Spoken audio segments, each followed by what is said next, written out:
Olá, crianças! Chamamos de imigrantes no Brasil aquelas pessoas que deixaram seu lugar de origem e vieram para cá para viver com a gente. Para saber mais sobre migrações, as diferenças de imigrações, não deixe de assistir esse vídeo que está aparecendo aqui em algum lugar para vocês. Pessoas de várias partes do mundo, de vários países do mundo, vivem aqui no Brasil. Vieram em algum momento aqui para o Brasil e ainda continuam vindo. Não vou falar de todas, vou falar de algumas. Vocês podem observar aqui no mapa, não tem todas também, tem algumas, talvez as principais em termos de quantidade, né? E vou falar de algumas delas só. Observe que antes, aqui no Brasil, já tinha quem? Os povos indígenas, né? E com o passar dos anos, outras pessoas foram vindo de outras partes do mundo para formar aqui o que nós chamamos de povo brasileiro. Isso aí, nós vamos falar sobre imigrações no Brasil. Nós podemos dividir aqui a imigração no Brasil em 3 momentos, só para a gente organizar melhor as ideias aqui, tá? Nessa primeira etapa aqui, nós temos a chegada dos europeus aqui, a partir de 1530, de forma mais organizada, trazendo escravos para trabalhar nas lavouras, né, para servir de mão de obra para tudo. E nós vamos ver que em um outro momento, no segundo momento, já em 1808, vai acontecer a vinda da família real portuguesa para o Brasil. Porque o Brasil naquela época era controlado pelo rei de Portugal. E esse rei de Portugal, claro, vivia onde? Em Portugal. Só que Portugal começou a ter conflitos com a França. E o pessoal da França começou a invadir Portugal e o rei, para se salvar, para ficar mais seguro, né, resolveu mudar a corte dele aqui para o Brasil. E a partir desse momento, né, alguns anos depois, ele começou a pensar acordos com outros países e o primeiro que ele conseguiu fazer foi com a Suíça. Então a Suíça mandou pessoas para cá logo aí no início do século XIX, que é 1818, após a vinda da família real para cá. Esse terceiro momento se deu de duas formas, né? Em 2 momentos. Então o terceiro momento aconteceu em 2 momentos.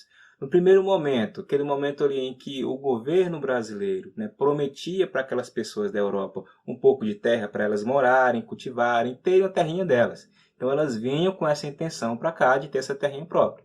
Esse foi o primeiro momento. Mas ali, a partir de 1870 a gente vai ver outros motivos, né? Por quê?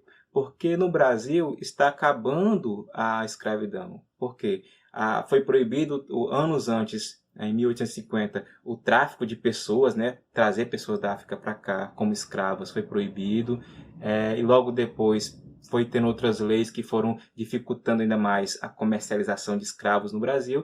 E em 1888 decretou-se, né, o fim da escravidão. Então aqueles fazendeiros que antes plantavam café, cultivavam café usando pessoas escravizadas vindas da África ou nascidas de africanos aqui como mão de obra, começou a ter que substituir essa mão de obra por pessoas que vinham de outros países. E aí, nesse segundo momento, esses imigrantes vão para as fazendas substituir a mão de obra escrava. A grande maioria vai vir com esse motivo. E nós vamos falar um pouquinho mais desse segundo momento que se deu aí na imigração oficial, né, a partir da independência do Brasil. Porque é importante observar que essa diversidade de pessoas é uma das maiores riquezas do Brasil. Os imigrantes ajudaram a fazer a nossa cultura, nossa língua, nossa alimentação, educação e religiões. Eles foram e são ativos no comércio, na agricultura, na indústria, no artesanato e também aprenderam hábitos com os povos indígenas que já viviam por aqui, como consumir mandioca e tomar banho diariamente, por exemplo. É claro que essa relação entre quem veio para cá e quem já vivia aqui não foi sempre harmônica, né? Não foi sempre ali de boa, né? Porque logo no início os portugueses começaram a explorar os indígenas começaram a entrar em conflito com os portugueses, grupos indígenas entravam em conflitos com grupos indígenas que se juntavam a portugueses e outros indígenas se juntavam a franceses ou outros povos então assim, tinha muitos conflitos de vários tipos de povos. E algo parecido foi acontecendo quando os imigrantes de outros países chegaram para cá. Embora você tivesse relações em que as pessoas nativas que já viviam aqui quando esses imigrantes chegaram pessoas que ajudavam esses imigrantes a conhecerem o lugar, a encontrarem alimento, se relacionar com esse lugar diferente. Você tinha também pessoas que tinham preconceitos com quem estava chegando, e você tinha também pessoas que chegavam que tinham preconceitos com quem já estavam aqui. Por exemplo, tinha casos de colônias de imigrantes que não gostavam de pessoas negras ou não gostavam de indígenas, casos de pessoas que eram imigrantes que às vezes se aproveitavam da situação e pegavam terras que eram indígenas. Então você não tem uma relação sempre harmônica na história da imigração no Brasil, na história do povoamento do Brasil, né? Então vamos lá. Indo aqui no Brasil. Ok. Eu vou começar a trazer aqui algumas imagens para vocês e vocês vão me dizendo que imagens são essas, né? Que lugares são esses. Vê se vocês conseguem adivinhar. E claro que tem a ver com quem? Com as imigrações, né? Com os imigrantes. Beleza, que lugar é esse? Você olha que prédio assim, interessante, né? Essas formações, essa arquitetura, que é a arte de construir esses prédios, né? Dessa forma, de qualquer forma que seja, você vai ter uma arte de construção e a gente chama essa arte de arquitetura. Olha só como interessante. E você já consegue imaginar que lugar que fica essa igreja? Fica no Brasil, não fica em outro país, na verdade. É a Igreja Nossa Senhora do Rosário dos Pretos, fica em Salvador, na Bahia, e ela é uma construção inspirada em um estilo de um país, né? E que país seria esse? Muito fácil, né? A gente sabe que é lá de onde? De Portugal, o primeiro país que começou a povoar o nosso Brasil após os indígenas que já estavam aqui. Nós temos 4 momentos aí da migração portuguesa para o Brasil. A estimativa é de que de 1500 a 1991, aqui para o Brasil chegaram 5 milhões de portugueses. E claro que em diferentes momentos, de diferentes classes sociais, às vezes iam portugueses muito pobres, às vezes iam portugueses muito ricos, vinham portugueses para trabalhar aqui, às vezes vinham alguns que trabalhavam, enriqueciam e voltavam. Então, essa imigração portuguesa foi a que mais aconteceu no Brasil. E essa imagem, vocês conseguem identificar? Sabe onde ficam? Fácil para quem gosta de história, né? Vocês sabem que essa imagem fica lá no Brasil e também fica em Salvador, né? É o centro histórico de Salvador, a Praça da Sé, Zumbi dos Palmares, que fica na Bahia. E essa imagem está relacionada a que povo? Zumbi dos Palmares está relacionado a que povo? A que povos, na verdade, né? Aos povos africanos. Aí, quando falam africano, vocês têm que entender que não é simplesmente a África. A África não é um país, a África é um continente, e um continente é formado por vários países, né? Eu estou falando de quais países? As pessoas que foram trazidas para cá como escravos, elas têm uma origem lá na África, né? Angola, Moçambique, Costa do Marfim, Nigéria. Então percebam como a África é gigantesca, existem vários países. Então as pessoas que foram trazidas para cá como escravos não são simplesmente africanos, né? Cada uma delas tinha uma cultura diferente, uma língua diferente, costumes diferentes, que muitos até acabaram se perdendo devido à forma como foram tratadas aqui, né? Foram escravizadas. Não, essas pessoas não são um tipo qualquer de imigrante, né? Foram pessoas que fizeram uma migração forçada, vieram para cá contra a vontade, na situação de escravo. E quem não sabe o que é escravo é aquela pessoa que só não tem direito a nada. É simplesmente servir de objeto, de ferramenta para outras pessoas. Eram pessoas que viviam trabalhando o tempo inteiro, praticamente, tinham um descanso só para dormir, se alimentar e trabalho de novo. Então era uma situação muito ruim para essas pessoas, né?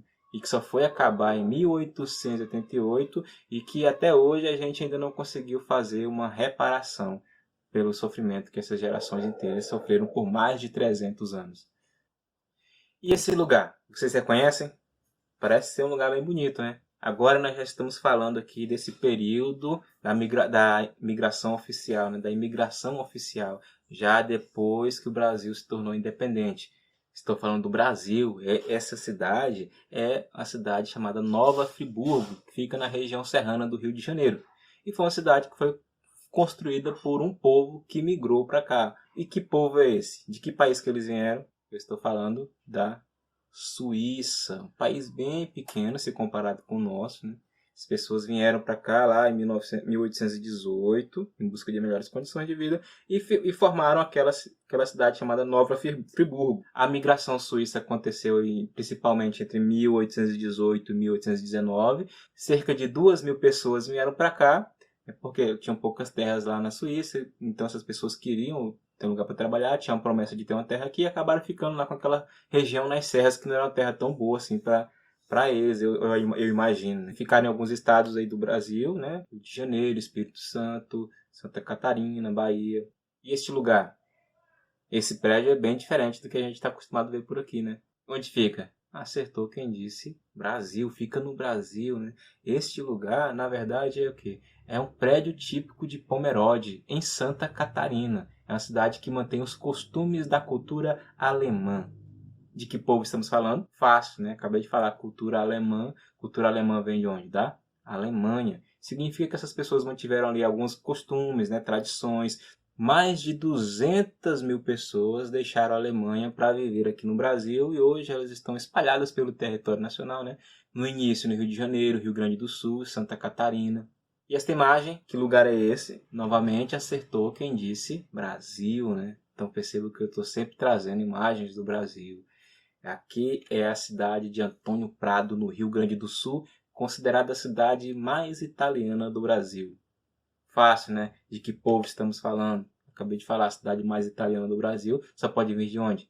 Muito bem, da Itália. Para o Brasil, a partir de 1870, vieram cerca de 1,5 milhão de italianos, uma grande quantidade. Pessoas que vieram trabalhar nas lavouras, nos grandes centros, trabalharam em vários lugares, né? Em vários empregos. Se localizaram principalmente entre São Paulo, Minas Gerais e Rio Grande do Sul. E essa imagem aqui é uma imagem de uma rua. Pode perceber que lá no muro tem tipo um escudo, né? Parece muito com algum país que a gente conhece, mas vocês sabem que eu não estou falando de outro país, eu estou falando de quem? Do Brasil, né? Então essa imagem fica no Brasil. É a Rua Maria Eugênia, no Rio de Janeiro. É uma casa de Espanha. Está relacionado aqui, povo? Fácil também, né? Estamos falando da Espanha. Os espanhóis vieram para cá em mais de 700.000 pessoas, também buscando melhores condições de vida. Se localizaram em São Paulo, Belo Horizonte, Rio de Janeiro, e assim como os italianos fizeram diversos tipos de trabalho por aqui e hoje já são integrados, né, ao Brasil como brasileiros. E que lugar é esse? Claro, sabe que ele fica onde? No Brasil. Isso aqui foi um pouco familiar, né? Se você é ligado aí nos jornais da televisão, de vez em quando passa essa rua. Eu estou falando de qual rua? Da 25 de março em São Paulo. É uma rua é uma rua de comércio ali, né? Muitas pessoas vendem produtos ali. É uma rua bastante famosa. E as primeiras pessoas que venderam coisas ali foram pessoas imigrantes que vieram de qual país? Vocês sabem? As pessoas chamadas de turcos, mas na verdade turcas, né? Mas na verdade não é só turco, né? Turco quem vem da Turquia, mas não vieram apenas da Turquia, vieram da Turquia, da Síria e do Líbano. Eu estou falando de países do Oriente Médio, né? De pessoas que deixaram o lugar de vida deles lá para morar aqui no Brasil, também em busca de melhores condições de vida. No total, mais de 50.000 pessoas deixaram esses 3 países para vir aqui para o Brasil. Se localizaram entre São Paulo, Rio de Janeiro, Bahia, Minas Gerais. E hoje também já estão integradas, né, ao nosso país enquanto brasileiros. E por fim, vocês vão saber que lugar é esse, fácil, né? Olha assim, vê essas lanternas. Você diz, esse aqui é o Japão, eu vi no anime.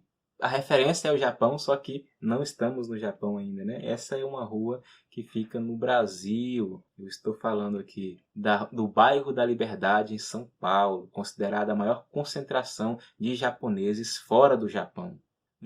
A imigração japonesa para o Brasil se deu a partir de 1908, né? Cerca de 250.000 pessoas vieram para cá, buscando melhores condições de vida, se localizaram principalmente no sul, em São Paulo e Paraná.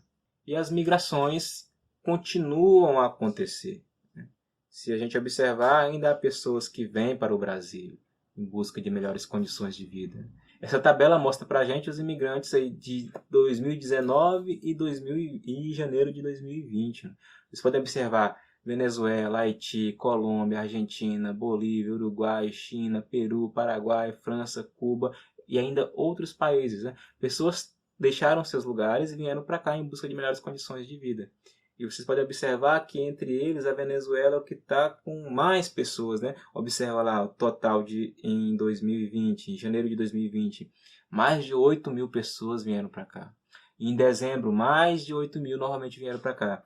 E em janeiro de 2020, mais de 9 mil. Além da Venezuela, vários países da América Latina também, né, mandam imigrantes para cá. E a gente pode ver que da Venezuela está vindo em maior quantidade porque a Venezuela está passando por uma crise lá. Então as pessoas que moram mais próximo da fronteira com o Brasil, aqui, ó, acabam vindo para Roraima. E Roraima tem recebido muitas pessoas de lá e que acaba deixando a região um pouco mais diferente, um pouco mais complicada, porque não se esperava tantas pessoas de uma única vez assim na região, né? Então o Brasil tem que fazer o quê? Acaba recebendo essas pessoas como pode, tenta dar assistência para elas, né? Porque elas estão vulneráveis, sem emprego, sem condições, né? E aí elas recebem essa assistência para conseguir se legalizar no país, para conseguir trabalhar e conseguir se integrar à população brasileira, né? Embora venham muitas pessoas para cá, para o Brasil, a nossa população de imigrantes ainda é bem abaixo da média se você observar os outros países, né? Nós temos cerca de 1% só de pessoas que são imigrantes, enquanto que a média de imigrantes dos países chega a 3%. Então, assim, se você considerar a população inteira, nós temos pouquíssimos imigrantes aqui no Brasil. Mas a influência dessas pessoas é muito grande, como a gente observa nos nossos costumes, na nossa alimentação, enfim, já falamos sobre isso em outros momentos, né? Chegamos ao fim, né? Espero que vocês tenham conseguido acompanhar até aqui e a gente se encontra nos próximos vídeos. Tchau!